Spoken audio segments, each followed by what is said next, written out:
crazy to be here. I absolutely never expected that things would explode the way they have. Over 30 million inscriptions. Pretty insane. This is a conference that I had nothing to do with. It was entirely a sort of community effort, which is just insane and awesome. And thank you so much to the organizers and everybody who made this happen. It's great to be here, and it's super humbling to be among all these Ordinals degens. Yeah, so I guess let's just get started. And I mean, I think we'll probably just, shoot the shit a little bit for a little while. It's good to be here. Casey, when you were, working on Ordinals before Raph, with Raph, did you ever think that it was going to get this big? What did you anticipate Ordinals was going to be when you were working on it? Yeah, it's really hard to go back and try to understand my state of mind knowing what I know now, because now I'm oh yeah, I guess it definitely had that possibility. But I think at the time I very much took NFTs seriously in a way that other sort of hardcore Bitcoiners didn't really take NFTs seriously. And I just knew that there was a big unmet market demand for NFTs on Bitcoin. NFTs are, sort of based around scarcity, and they have always been on the sort of highest status, most premium chain. Bitcoin is certainly the highest status, most premium chain, and so it's natural that people would want NFTs on Bitcoin. So I think that, yeah, abstractly, of course I knew that it could be big, but the reality, I don't think that I would have said, oh yeah, it's definitely going to be big. I'm oh, I don't know, I hope people like it. Nice. Yeah, I'm wondering, Raph, too. I mean, so, Casey was working on Ordinals before you started working with him. How did you find Casey? How did you find Ordinals? Why did you, how did that happen? Yeah, I don't know. I think I was following Casey for a while on Twitter. I thought, he had some smart stuff to say on Bitcoin. It was this dude seems to know what's up. And I always saw he was working on his weird Ordinals project. He had, I think, started in the beginning of 2022, something like that. It went through many weird iterations. Yeah. He was also working with another person before me. Shout out to Liam Scalzuli, my first apprentice. Exactly. And at the time, I didn't know any Rust, so the Ord client is written in Rust. So I kind of ignored it. It was this looks cool, but I can't really contribute. And then it popped up again in my feed. It was okay, this looks really cool. I should just learn Rust. So I sat down for 2 weeks, learned kind of the basics, and then I just started contributing to the code base. And then we got talking, and then kind of out of that, this kind of working relationship started, and we would always hang out on Discord and share our screens and then code together. Either do pair programming, where we do shared kind of problem in front of us, or we would do our own thing and kind of just hang out together on the internet. Yeah, and we spent months doing that, and we also had Twitter Spaces that we would hype people to try to come to, and it was fucking crickets. Nobody would show up. 5 or 4 people max. Yeah. Well, the first one was 5 people, and then the next one was nobody showed up for 2 hours. We're just on a Twitter Space talking to each other. I remember I went to one because I felt kind of bad for you, and pity attendance. Yeah, I showed up, and that was when I discovered that you could do the soundboard on Twitter. You know what I'm talking about? Yeah, that you can press the buttons and make the sounds. I still don't know how that works. That was the most fucking annoying 20 minutes of my life. Yeah, I just was doing the toilet flush sound over and over and over again on Casey's Ordinal space that had 3 other people on it. Yeah, that was the state of Ordinals before the mainnet launch. But then, we launched on mainnet, and it turns out nobody cares about something before there's real money on the line and you can degen, and then they care a lot all of a sudden. Yeah, that was crazy. We just really wanted to get something out, and then we published it right during my I was a student at the time, right during my exam season.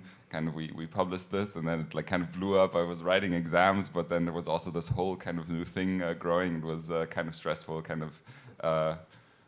Yeah, I didn't do well in the exams that year. It was kind of the perfect storm of publicity, because it was something that sort of had some product market fit, and it also had drama around it, right? You had Bitcoin maxis telling people that you should absolutely not put JPEGs on Bitcoin, that this is a very sinful, unserious use of the Bitcoin blockchain. And Tricking the code. yeah, lying and tricking the code. But like these people have like hundreds of thousands of followers on Twitter that are they're blasting out to all their followers like, don't use ordinals. And then yeah, of course it's like massive publicity. And also reporters will kind of be more likely to cover something when there's drama. Like if all they can write is like, oh, there's this new product, like it's great. It sounds like an advertisement. Reporters don't want to write those kinds of articles. But if there's drama, yeah, reporters are like, yeah, absolutely. And so they could cover this drama and like, oh, there's this new protocol and like the maxis hate it. So that was a huge contributor, I think, to it blowing up so quickly.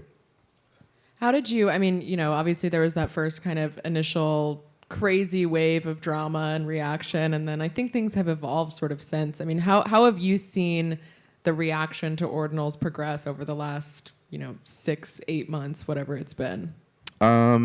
Yeah, I think most of the maxis have kind of like accepted it. Like they hate it, but they can't really do anything about it. I actually think the maxis are doing themselves a huge disservice. Like Bitcoin is uncensorable money, and of course people are going to do stuff with Bitcoin that you don't like, and they're also going to stuff data in the protocol that you don't like. And I think that they kind of, I don't know, misunderstand the nature of Bitcoin. I wish Bitcoin maxis would be a little bit more inclusive to the ordinals degens and be like, okay, like do your thing, whatever, who cares, but like, come back and suckle on the teat of Mama Bitcoin.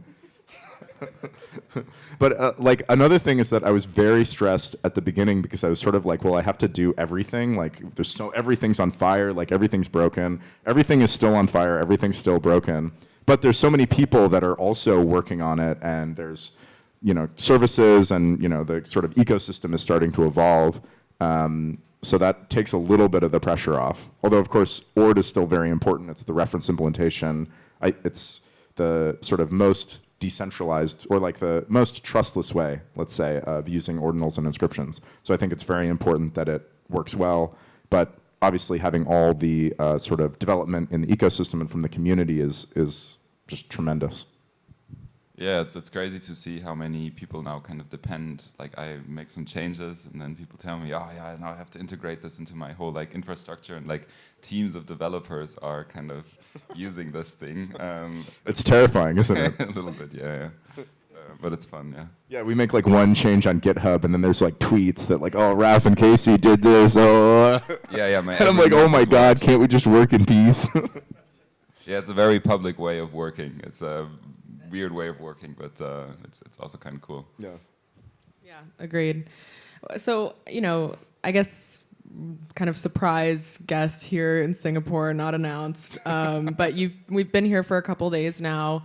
You've talked to a lot of people. What's your takeaway? Any kind of thoughts? Meeting the builders, meeting the degens. What's your impression been? First on Singapore. This is my second time in Singapore. I was in Singapore 10 years ago, and I had an absolutely magical time. I went to Singapore for like 4 days, and I left Singapore, and I was like, wow, that was a great trip.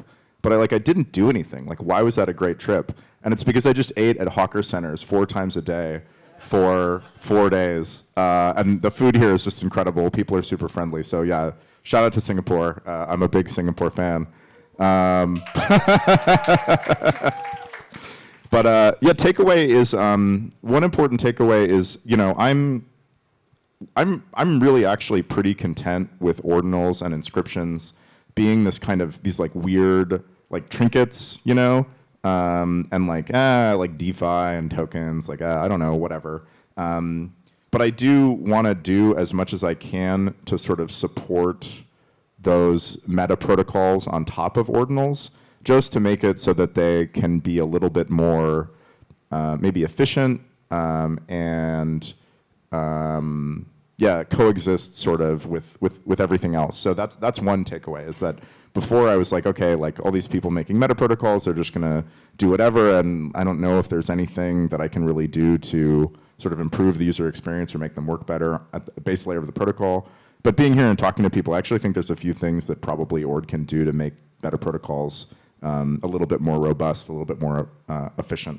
So that's one takeaway. Raph, what about you? Yeah, for me, it's crazy. Like, when you work on something kind of on the internet and you code something, it's all like these virtual interactions. So you don't really know what's real, like what is the signal that's coming through your screen, like actually like a real signal. But then you come here in person and meet all these people and all these people that depend on the things you do, you write, and there's actually like real human beings like caring about something. So that's always very encouraging to see, and motivates me like coming to these conferences. And yeah, I agree with Casey, like that's Ordinals Protocol in general should be a very kind of base layer to enable as many things as possible. So, I mean, we kind of expect from the maxis that they allow any kind of transaction. So we, as the Ordinals kind of protocol developers, should also accept that anyone can do whatever they want with our protocol. So I think, yeah, we try to follow that kind of philosophy. Yeah, absolutely. So I guess going off of that, then, what's next for the protocol? What are you guys working on now? What do you see coming up? What do you see to be the future of the Ord protocol? Yeah, I mean, there's many features. There was like yesterday we made a new release 0.9 where we kind of introduced the first kind of basic iteration of a parent-child relationship, which kind of enables provenance and collections. It's still kind of the first iteration. There's still some more kind of features that we want to add to actually make it practical. But yeah, there's a lot of other stuff kind of on the horizon to kind of make Ordinals Protocol better. I know what Casey had some specific stuff he wanted to talk about, but I'm not sure if you want to mention it. Oh, sure. Yeah, no. Yeah, like I actually think that there's a bunch of things we want to do. It's not like too much. I think maybe we have some hope of finishing the protocol. I'd be very happy if the base protocol, we were able to finish it and then it just didn't change. Yeah, get out of alpha. We're still in alpha. Yeah, we're still in alpha. But yeah, like I don't think it's particularly good for the protocol for it to just be tweaked and tweaked and tweaked endlessly. And like right now, like, I'm sort of like a, dictator. Me and Raph are like co-dictators. And like that's not good in the long term. So yeah, it'd be nice to sort of finish it. As far as future features, I don't know if everybody knows about the provenance, the parent-child provenance. I'm actually kind of curious, like, who knows what parent-child provenance is? Raise your hand. Okay, sweet. So some people know, so that's awesome. So currently, the way that people do collections is they just make a bunch of inscriptions, and then maybe they put a JSON file somewhere, and they're like, oh, these are the inscriptions in the collection.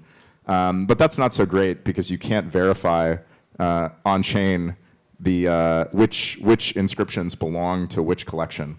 So parent-child provenance, the way that it works is that you have an inscription, and then when you can use that inscription in a new inscribe transaction and create a new inscription that is the child of that parent inscription.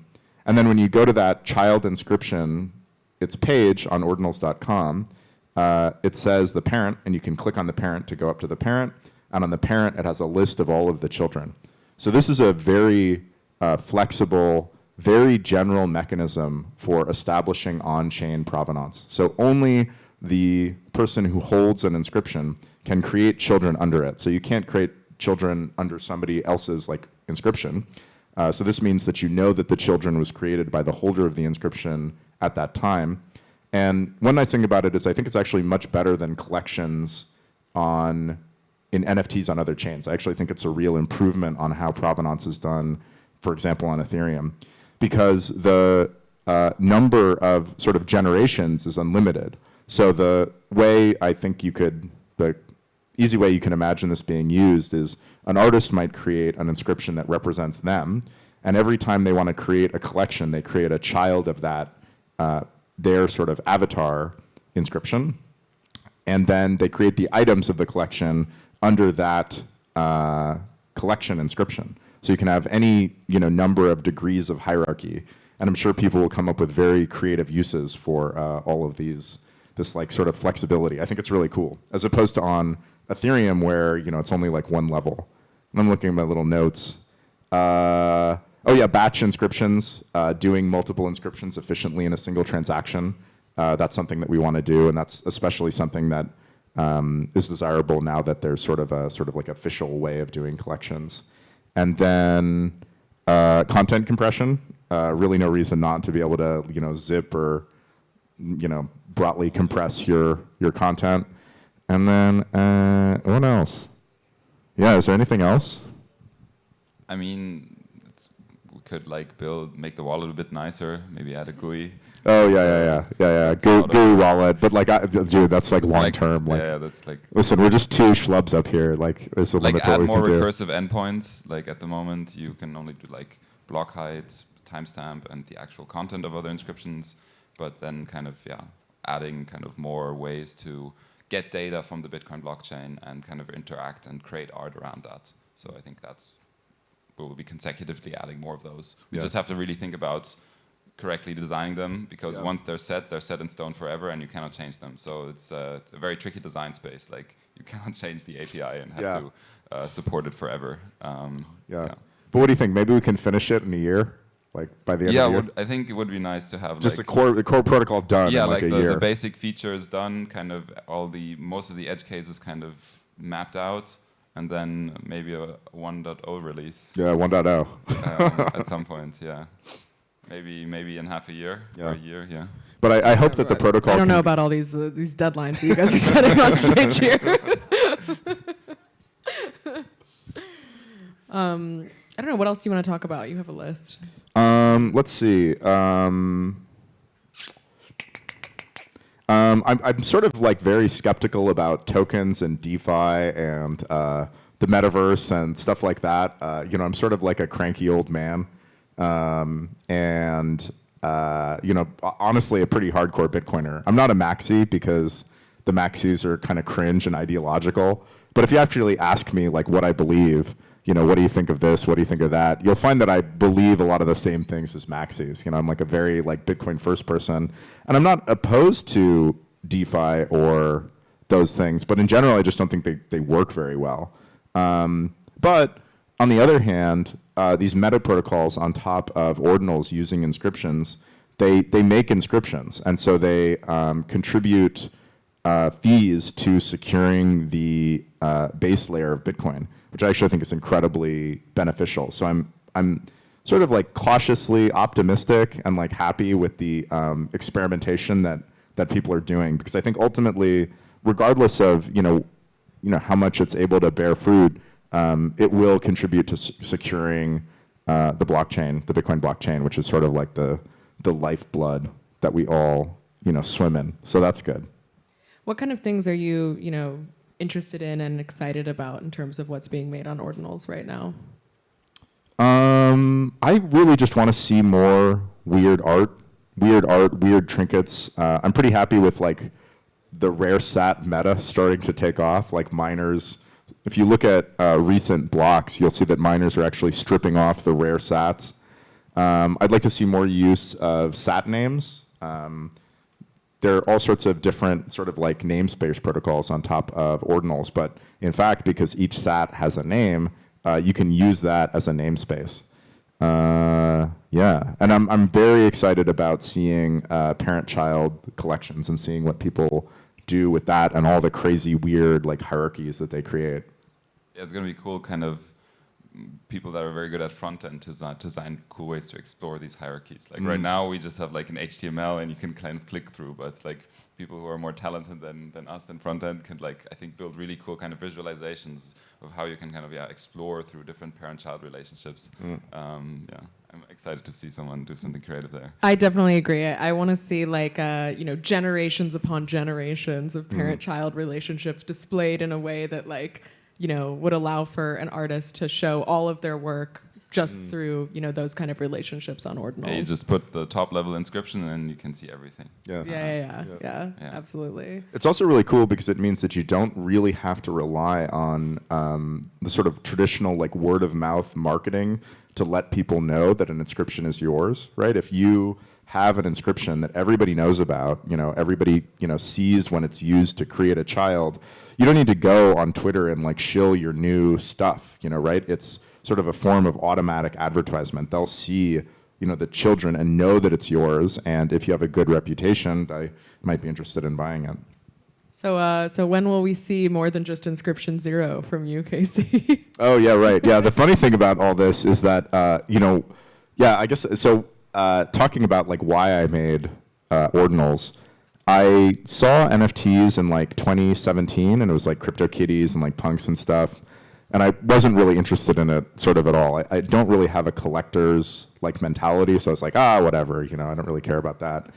And then in, I think 2019, I started to see art blocks, and I had made generative art in the past, and so I thought that the art on art blocks was quite good, and it was the kind of art that I had made before. And so I was like, okay, like NFTs are actually kind of interesting. Like it'd be pretty cool if I could make and sell my own NFTs.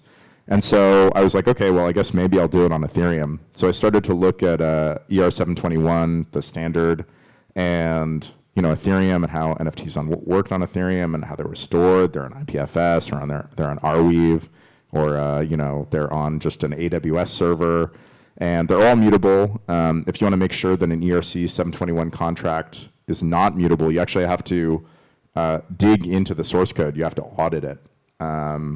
And I actually wrote some Solidity, but I never deployed it. I was like, I can't do this. This is terrible. Like, this is awful. Like, everything is bad about it. So I was like, all right, well, I guess if I want to make inscriptions, I've got to, figure out how to do it on Bitcoin. So I started noodling on it, like how to do it on Bitcoin. I had this weird idea about atoms.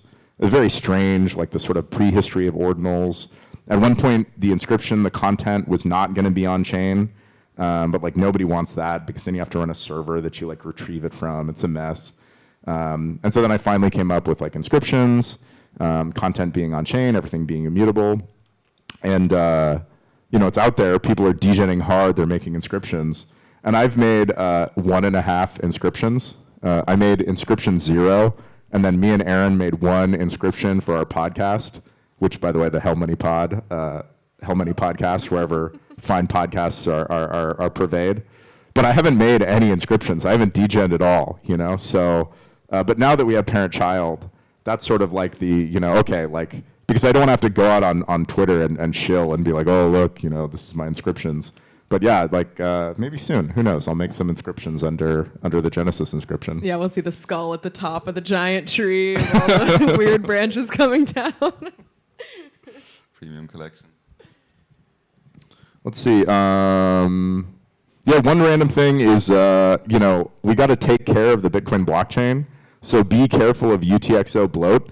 I think that a lot of the sort of downsides of inscriptions are, Ordinals inscriptions are overblown. A lot of it is just kind of hysteria. I think the fee pressure is good. However, creating a bunch of UTXOs and not spending them is not the best. So recycle your inscriptions when you're done with them. Your inscription UTXOs. Yeah, we need some kind of service that acts kind of as a black hole where everyone can kind of send their unused UTXOs. Yeah, we should have a recycle command in the wallet. Yeah, something like that. Everyone recycle. It's good for the planet and for Bitcoin. Yeah, that's pretty good.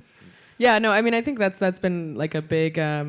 It's been nice being here. We got to meet Domo, for example, like just actually really kind of digging into that side of things more and figuring out like where things can be made more efficient, I think is a major takeaway from this for me.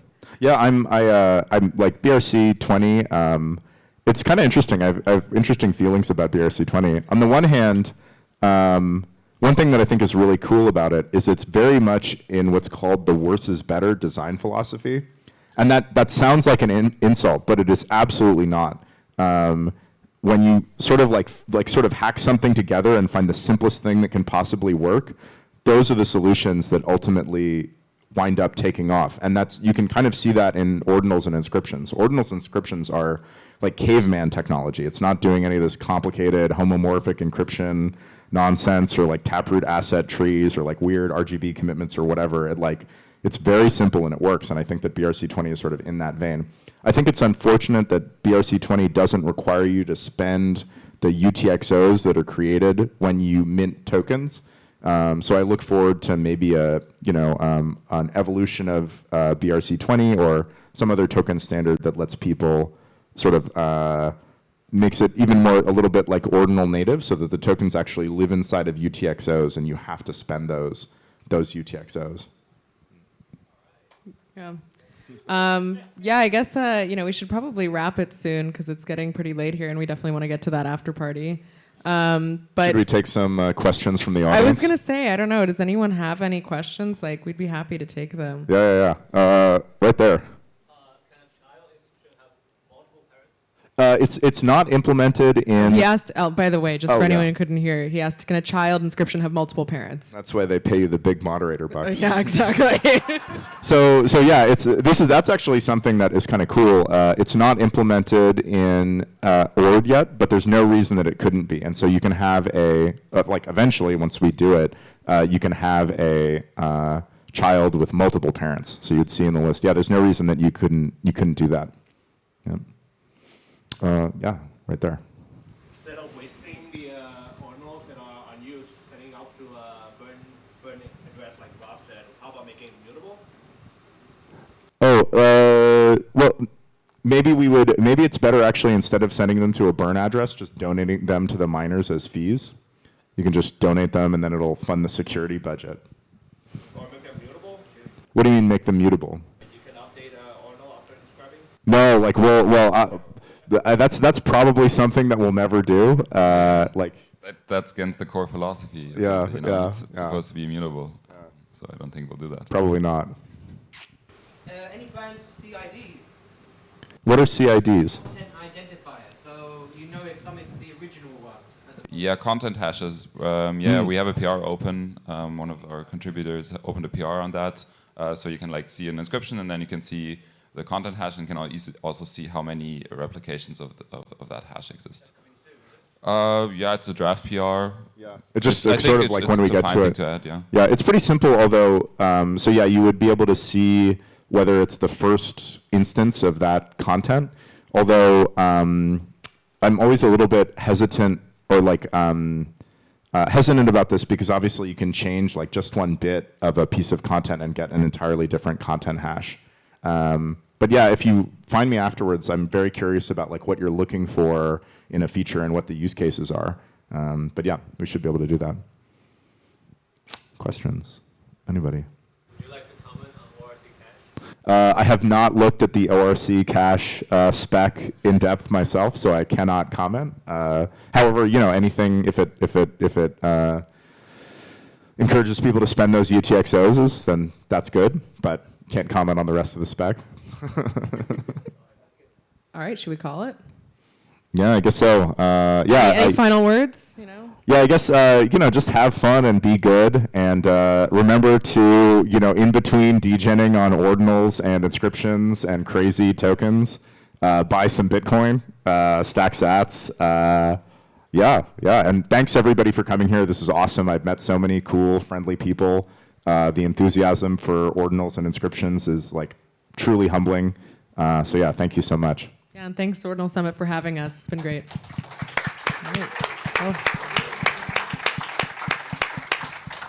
All right, there we go.